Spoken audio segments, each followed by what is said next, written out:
घडवणारा कोण आहे तर कोल्हापूरचा स्वप्नील कुसाळे, ज्याने कांस्य पदकाची कमाई केली आहे 50 मीटर्स रायफल 3 पोझिशन या प्रकारात. आपल्या सगळ्यांना जर सांगायचं असेल तर रायफल 3 पोझिशन म्हणजे 3 वेगवेगळ्या पोझिशन्समध्ये आपल्याला नेमबाजी करायची असते. पहिल्यांदा निलिंग गुडघ्यावर ओढवून, मग प्रोन झोपून आणि त्यानंतर स्टँडिंग पोझिशनमध्ये. आणि ज्यानं किंवा ज्या व्यक्तीनं स्वप्नील कुसाळेला नेमबाज म्हणून घडवलं ती दीपाली देशपांडे, त्याची प्रशिक्षक आपल्या समवेत आहे. दीपाली, या क्षणी तुझ्या भावना काय आहेत एबीपी माझाच्या प्रेक्षकांना कळू दे.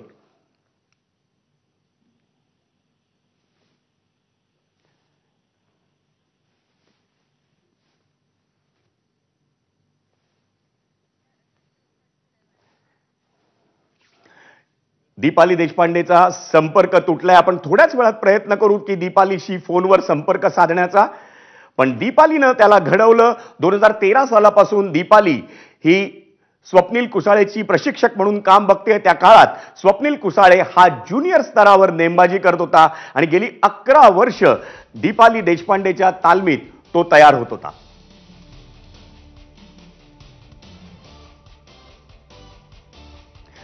आपण पुन्हा पाहूया स्वप्नीलचे कुटुंबीय नेमकी काय प्रतिक्रिया देत आहेत. दाखवा असं मला वाटतं. मला सांगा, तुमचं लेकरू जो आहे ते लहानपणापासून घराच्या बाहेर, सणासुदीला पण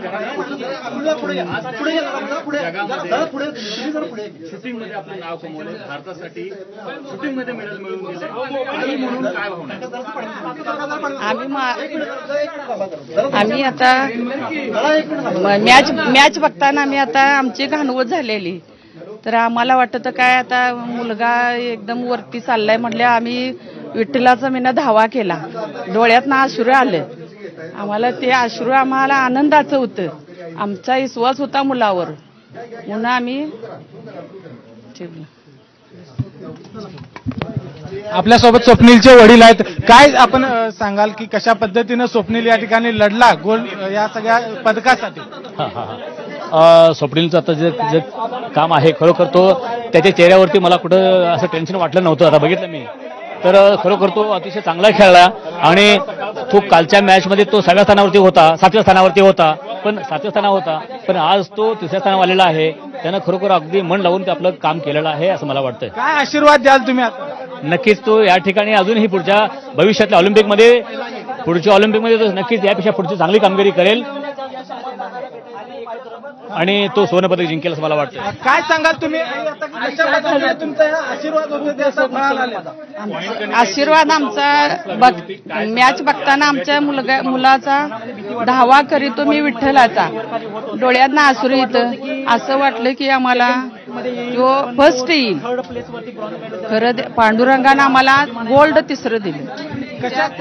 कशी तयारी केली होती स्वप्नील? स्वप्नीलनं तयारी केली ते आई वडिलांचा आशीर्वाद म्हणून. त्यानं मनापासून जिद्द राहायचं होतं. झेंडा पत्करायचा होता, तिरंग्या झेंड्याचा.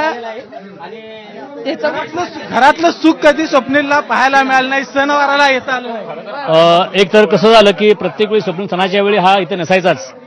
कधी आला तर तो 2 दिवस किंवा 1 दिवस यायचा, 3 दिवस यायचा. त्यामुळं त्याला या ठिकाणचं कधी सणाचा विषय आहे तो कधी त्याला फारसा भेटला नाही. आपण बघितलं की या ठिकाणी स्वप्नील संपूर्ण कुटुंब आहे ते या ठिकाणी आनंदात आहे. संपूर्ण जिल्हा महाराष्ट्र आहे तो आनंदामध्ये या ठिकाणी पाहायला मिळतोय, कारण स्वप्नील नाही ते स्वप्न साकार केलेलं आहे. त्यामुळेच इथले समाधान, इथला जल्लोष आहे. स्वप्नील ज्यावेळी कोल्हापूरमध्ये येईल त्यावेळी जल्लोषात स्वागत आहे ते स्वप्नीलचं केलं जाणार आहे. कॅमेरामॅन निलेश शेवाळे, विजय केसरकर, एबीपी माझा, कोल्हापूर.